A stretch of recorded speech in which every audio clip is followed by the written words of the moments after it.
25 murder mystery. We will be having our food very soon, generously provided by the Profettos of the culinary program at East Haven High School.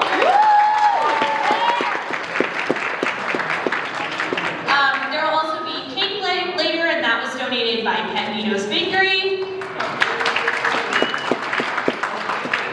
want to thank the Transition Academy for making the lovely flower arrangements. Okay, so the first thing that will happen is you will get to eat, and that will be very soon. And after that, some of them have already started, but the actors who are at their 80s prom and they are in character, please don't talk to them as their real name. They have their name tags on. They will start to have interactions around you, and it's your job to listen to try and get clues towards the mystery at this prom. You have on your table money. If one of the characters is not giving you information, you can bribe them. But you only have what's on your table, that's it. So spend your money wisely. You also have paper and pen, so feel free to use it to write down any important information, and you can ask any character to repeat information to you as needed.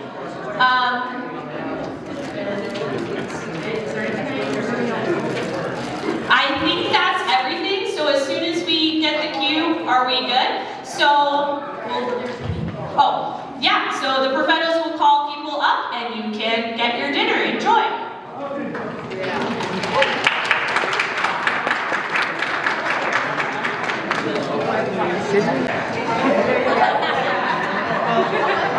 Maybe I'm gonna say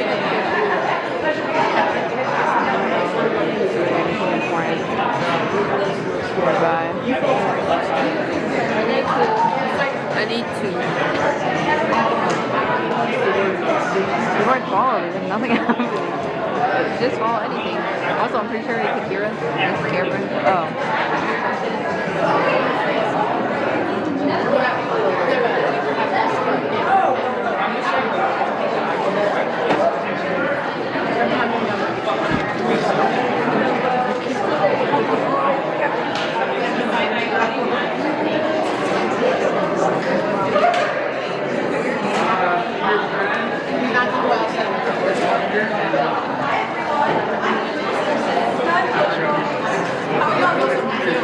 Is everyone having fun at the prom? Yes.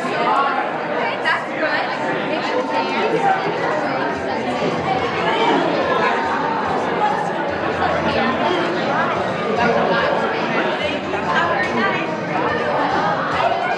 Hello and welcome to the EHHS Senior Prom.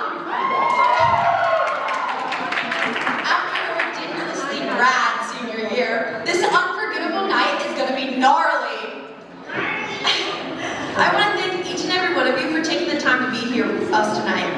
For those of you who don't know me, I am Principal Simpson, the newly appointed principal. It is a pleasure to welcome you here and assure you that we are about to embark on a totally tubular night to remember. After weeks of campaigning for prom king and queen, the seniors voted for the prom court. As our candidates, we have Peter Prez and debutante.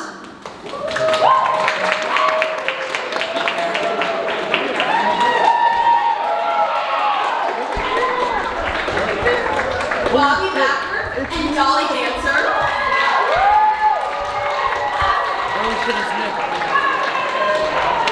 Kevin Catcher and Sydney Sensational.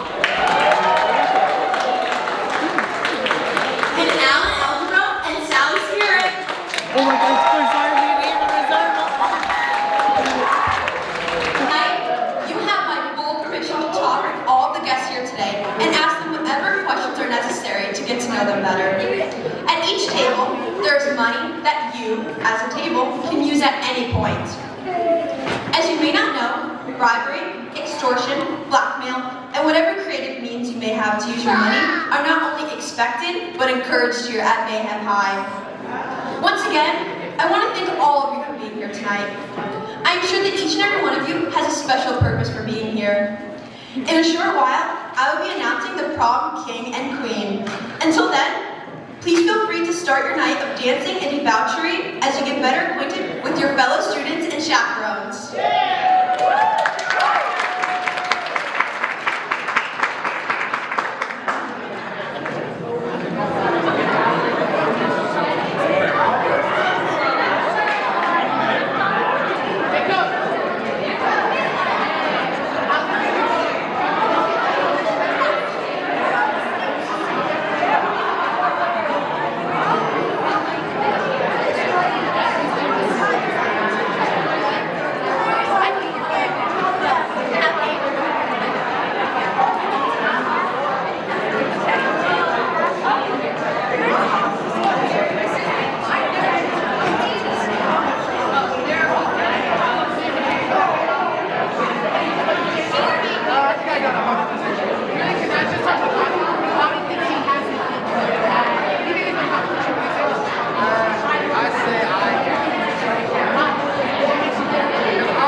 I don't like how it's tilted.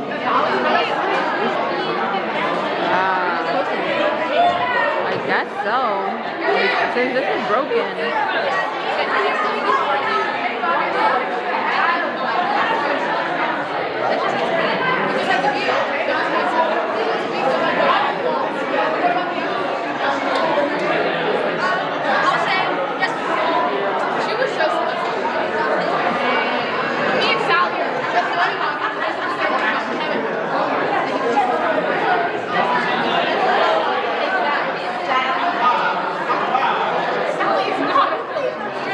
You guys think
Well, now the prom king and queen will join together for their first dance. I'm so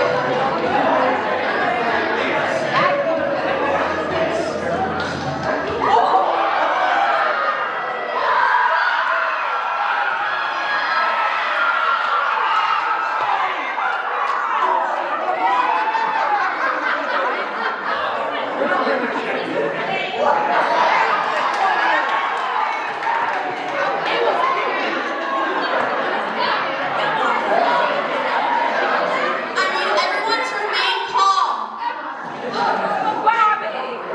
As you can all see, a murder has just occurred amongst us all. The victim was Bobby Backer, the jock. Alongside the body, I also recovered this medicine bottle. This bottle appears to have fallen off the victim when he fell. At this time, I need your full cooperation in this investigation. It is imperative that no one leaves the premises, as you all are considered suspects. Everyone, spread out and look for evidence.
examine the evidence before you make the final accusation as to who you believe the killer is.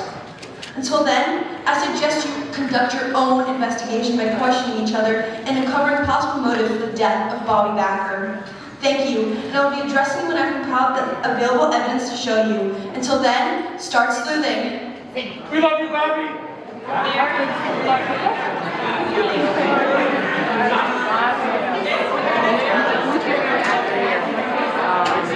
The green one.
Right off the floor.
I mean,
hockey stick.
Coach Walters and I are favorite teachers. Why are we there to do something? I stand up for my staff, but I just need to know that you aren't involved in anything. We would never. Yes, you would. Give me 10-year-old money. I've already told you I'm running a tight ship. Yes, we know. Money to the 10-year-old. We heard all that. Everything. Listen, I better not party that anything's going on, or she'll be fired. No doubt in your mind. You bet me to!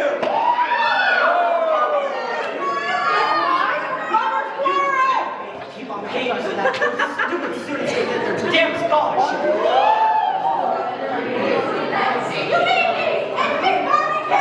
Well, then maybe you should have bet me in the first place. Bobby was also paying you? Why would your job on the line for his grade? All for a scholarship?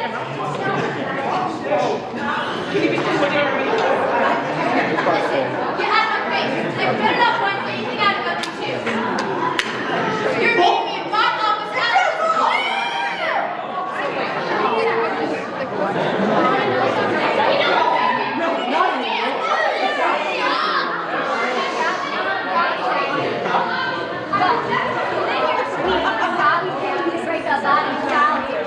Really? Yeah. And you accepted it?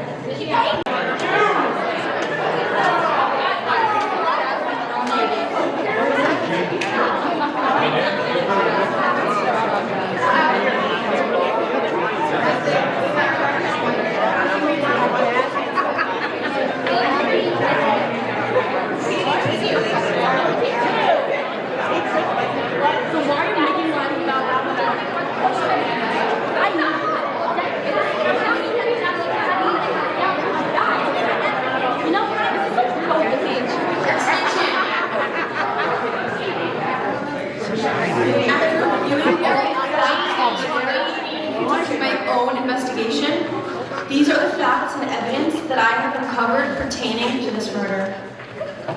After surveying all of the evidence brought before me, I found the following articles placed in and around the crime scene. These articles I felt had the most bearing in making a judgment on the identity of the murderer. The evidence is as follows. Exhibit A, bottle of Durbolin. Bottle was found on the floor next to the victim. Exhibit B, grade book. The grade book was turned over by Teach Tanner and indicates that the victim had excellent grades and was en route to become the valedictorian. Exhibit C, scouting letter. shows that there is at least one college scout that is looking to recruit from the baseball program here at Mayhem High, and that they were seeking guidance from Coach Walters on the decision. Exhibit D, problem ballots. After review of the ballots, we can see that there may have been some indiscretion in the voting system. Exhibit E, victim's dance ticket. The ticket was turned over by Dolly Dancer, and it shows that the victim was originally planning on attending the dance with another date. Exhibit F, bottle of prednisone and prescription. The prednisone and prescription were found discarded in a trash can on the premises. Exhibit G, letter. This letter is from me, Principal Simpson, denying funds for the math team. This letter was turned over by Allen Algebra. Now, if you would like, take some time to review the copies of the evidence. Use the sheets handed to you to which you identify the guilty party.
Attention everyone. After reviewing the evidence, I have come to the following conclusion. First, I examined the potential causes for death, the overdose of durabolin or prednisone. Since durabolin is an anabolic steroid, it is not fatal and thus could not be the cause of death. The murderer must have been trying to distract us to believe that Bobby Backer was using performance-enhancing drugs when indeed he was not. True, prednisone is also a steroid, but it is not an anabolic steroid and can be fatal when ingested in large doses. From this, we conclude that the cause of death is the ingestion of prednisone. I then turned to the remaining evidence to discover who had the motive and means to murder. After deducing that the bottle of prednisone is the cause of death, I looked closer to Exhibit E, the ballots. From the ballots, we can see on Cindy Sensational's ballot there's a distinct green stain. This green stain matches that of the prednisone fluid, linking Sydney as the potential murderer. Further, you will see that the pink, the red, the pen ink color and the X's on the forged prescription match up with the ink color and the X's on Sydney's ballot. In addition, it is noted that both the Mayhem mix and the prom ballots that Cindy volunteers as a nurse's aide in the local hospital. As a nurse's aide, Cindy would have access to the medical supply room, which would store supplies such as prescription pads and steroids for medical use in the hospital. Finally, if you recall the details of earlier tonight, Cindy and Kevin went to dinner with Bobby and Dolly. It is safe to assume that at that point, Cindy was able to put the prednisone in Bobby's meal, giving it time to ingest and take effect. These final deductions indicate that the murderer is none other than Cindy. Once we deduce the facts, Cindy's motive becomes even more evident. Cindy wanted Bobby off the baseball team so that Kevin, her boyfriend, could be scouted for a baseball scholarship for the same school that she's attending in the fall. From the looks of Exhibit B, the grade book, we can see that Kevin was not a candidate for an academic scholarship. I do not believe that it was Cindy's intent to kill Bobby, only to frame him for steroid use so that Bobby would be deemed ineligible to play baseball. Unfortunately, Cindy's antics went too far and resulted in death. Cindy will be charged with unintentional homicide, and her chances at attending college in the fall are sure to be ruined.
to see it. And yes, of course, it was a wonderful night. We had a ton of fun. And if you had fun, I hope you will join us April 9th, 10th, and 11th for Bye Bye Birdie.